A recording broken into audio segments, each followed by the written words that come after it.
Whiskey and gin have been temporarily shelved at a Wisconsin distillery, replaced by hand sanitizer of all things. Michael Schlesinger shows us how high-spirited enthusiasm and ingenuity have come together to provide protection against a pandemic.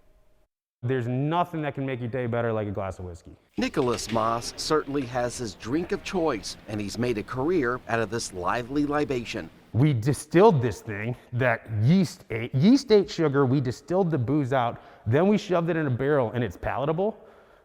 I mean, that's crazy. That's crazy. I love it. This 31-year-old and his father run Dancing Goat Distillery in Cambridge, center between Madison and Jefferson.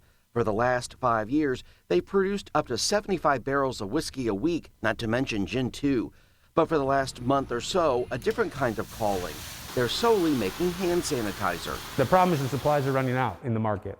And so, you can see through our whole guild around the state, people pitching in wherever they can. If they can't make it, they're buying it. If they can't buy it, they're helping bottle it.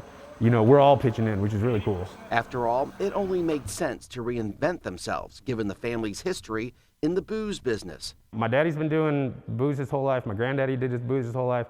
I know how to take booze, proof it down, mix it, weigh it. It's what we do, The main hurdle in doing this is handling the new ingredients. Hydrogen peroxide is very risky. Glycerin is very hard to deal with in terms of it's sticky, it's thick, it's viscous, it sticks to things. But you learn how to handle the ingredients so you can process, you can combine, and as long as you can accurately gauge the potency and the proof and package it, you can make it.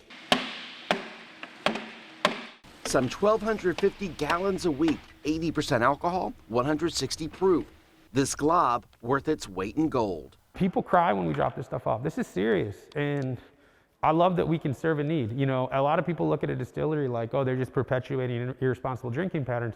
We don't encourage on-site consumption. We're an educational facility. That's what we concentrate on, and so anytime we can combat that with something like this, we want to. How does it make you feel, what you're doing now?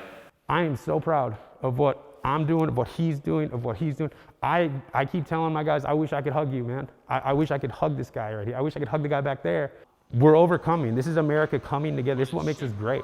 We're filling needs for, people are filling needs for masks, for visors. We're filling needs for sanitizer. That's insanity. A skeleton staff is producing 5-gallon buckets for first responders, healthcare facilities, and essential businesses. Currently, they have 3 recurring clients they sell to, but for many, the product is essentially a donation.